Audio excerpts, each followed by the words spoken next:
What does the Church of Jesus Christ of Latter-day Saints new Gospel Topics question and answer page on women tell us about the faith tradition's continued struggle to reconcile its current patriarchal system with both its own historic past as well as contemporary realities? My name is Benjamin Park. I'm a scholar of American religion and author of the book American Zion, A New History of Mormonism. This week, the LDS Church released a series of new Q&A pages on gospel topics related to its broader topics and questions series that supplement its curriculum. I've already done another video on the new Q&A page on race, but in this video, I want to dissect one of its other Q&A pages on women's service and leadership in the church, because there's a lot to unpack. Let's dig in. Now, as a historian, I would love to just jump into the historical content, both where this document fits into the larger history of the Mormon tradition, as well as how it engages with history. And I'll get to that, I promise. But I think it's also important to note from the start that there's a general theme here that relates to the contemporary church and modern culture that I think dominates everything else. And it's this, that the LDS Church has an entrenched patriarchal system that prioritize men authority over women's voices while simultaneously responding to contemporary appeals for gender equality. And it's at the nexus of that institution and appeals that we see some drastic tensions within this Q&A page. So take, for instance, this statement that comes very early on in response to what leadership role women play, where it says that women are included in many of the highest governing councils and committees in the church. And that's true. That's been an impulse that the church has been pushing over recent years to make sure a lot of women are included in these leadership councils. But, and this is the big but, because of the priesthood structure that governs these councils, those women's voices are always supplemental. They can be disregarded. They don't even have to be present. In other words, it is great that these women can be included in these councils, but those councils would exist even without women. Just recently, we saw documents come out about the formation of new stakes and wards across the church and the globe. And it always gave numbers of how many active priesthood holders you need to have and temple worshipers. And you'll notice it's always focused on priesthood leadership positions, no women. An LDS ward could function without any women because of the supplemental role they play within that priesthood structure. All right, with that general theme out of the way, let's dig into some specifics. Now, within this Q&A page, there's a wonderful emphasis that I really appreciate, and it reflects a push in recent years to prioritize the voices and perspectives of women. There's, in fact, an entire section that urges local councils and wards to value these perspectives and voices coming from women. But again, what's left unsaid is that those voices are still at the behest or at the control of the bishop or whatnot. And further, the very section in which that quote appears demonstrates this tension, because the section itself begins with a quote from a man, President Russell Nelson, the current prophet of the church, who comes on and says, it's important to listen to women, listen to me as a man.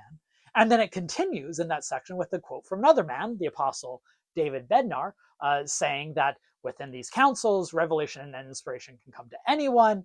Instead, is that it's still left up to the bishop to define what that inspiration is. And so it's both ironic and revealing that the very section focused on the importance of including women's voices only features the voice of men. All right, now let's dig into the historical content, the parts that make me very excited as a historian.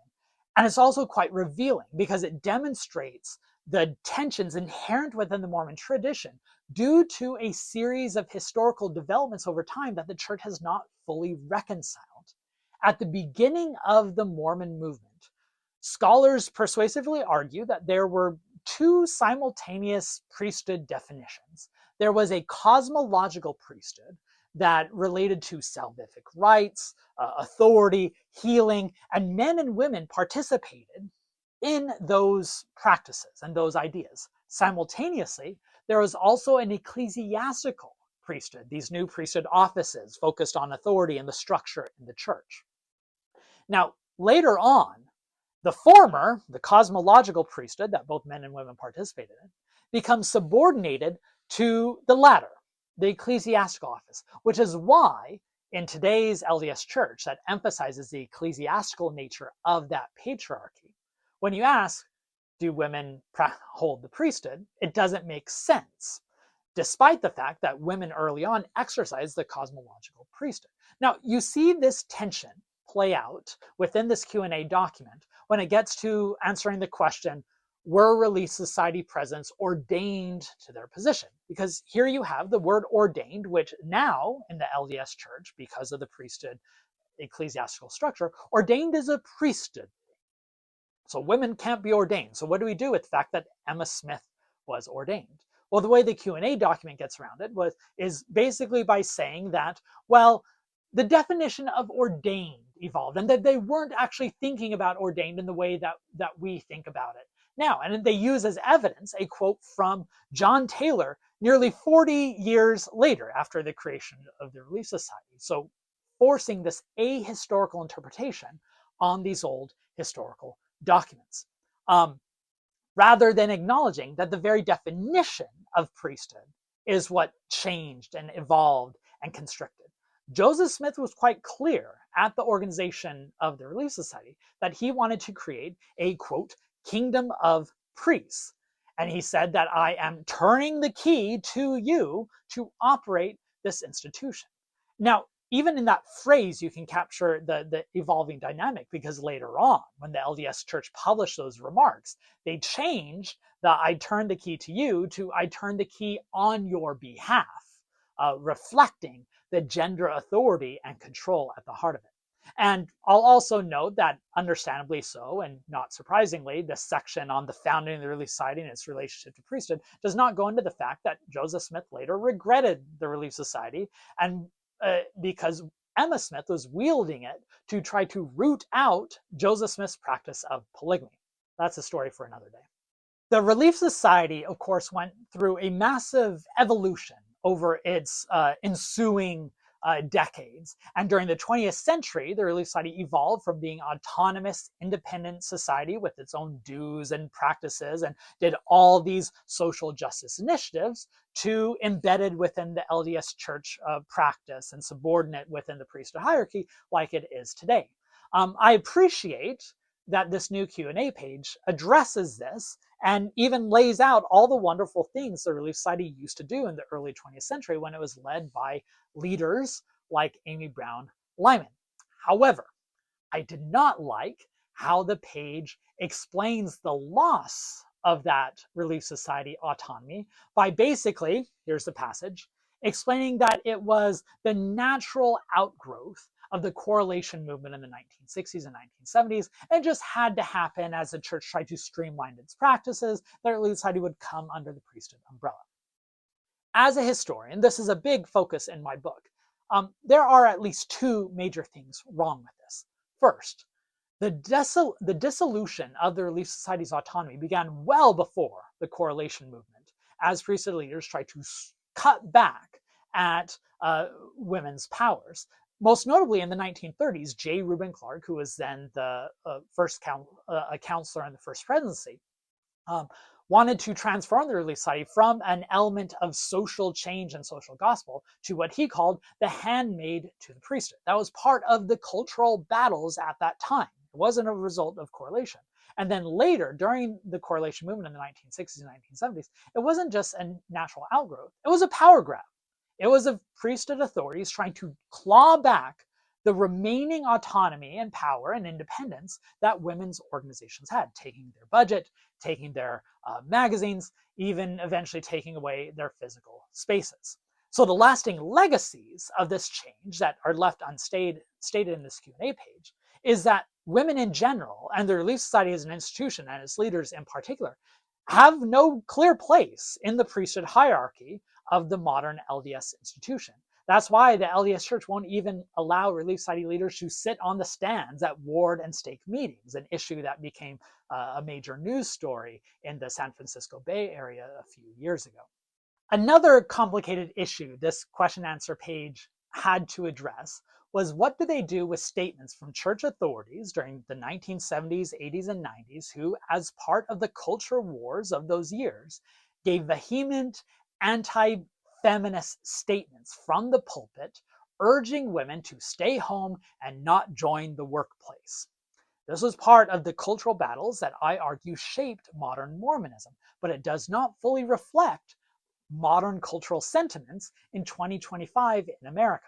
While these Q&A pages try to sidestep the issue by basically saying that, admitting, and I'll admit this is good, admitting that yes, some church prophets and apostles made statements in the past, but now we ask families to pray about it and come to their own resolution that not all practices and structures are the same and right for everyone.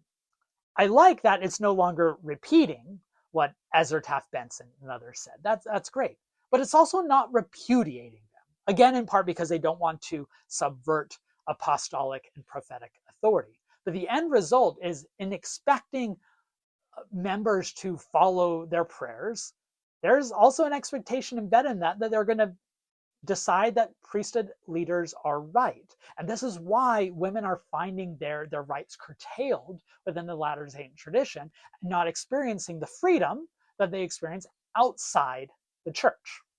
And as expected, the Q&A page ends with a statement on the Proclamation on the Family, the 1995 document that was presented as a document out of time, but in reality was the product of several decades of culture wars over gender. Now, even though this document has been interpreted in many different ways to try to fit more progressive ideas of the family, what some critics call chicken patriarchy, and they try to say these words mean everything except their clear meaning, which is strict patriarchy. I think it's telling that the Latter-day Saint tradition is bound to those patriarchal ideas, enshrined within the Proclamation of the Family, despite both its long history of complicated ideas of more women's autonomy, both with the Relief Society and with earlier women exercising priesthood authority, and then contemporary concerns. So in conclusion, I think this is just the latest example of how the LDS Church can't fully reconcile its strict retrenchment on a patriarchal, male-centric institution with both its own history and the desires and appeals of women for more freedom and autonomy. You can even see this dynamic play out throughout the entirety of the Q&A document, because in a document focused on saying we want to highlight the voices and perspectives and values of women, men are quoted 5 times, women only twice. And in fact, Russell M. Nelson, the current president of the church, is quoted more often than women in general. Now, a few weeks ago, the Pew Religious Research Foundation put out a study that showed a general trend that is true both for America as well as Mormonism, which is that women who used to be taken for granted as more religious and more likely to identify with religious groups is becoming less so. And men are becoming more likely to be more religious than women. And again, this is the case in Mormonism. And so I think the very presence of this page shows the church trying to respond to that dynamic, addressing the concerns of women in the church and in America and in the globe. But the contents of the page show that the LDS Church has yet to fully learn from those lessons. All right, I hope this video made sense. Let me know if you have any questions. Please follow the channel, because I'll be doing other videos, including one last video on the Science and Religion Q&A page, which will come soon.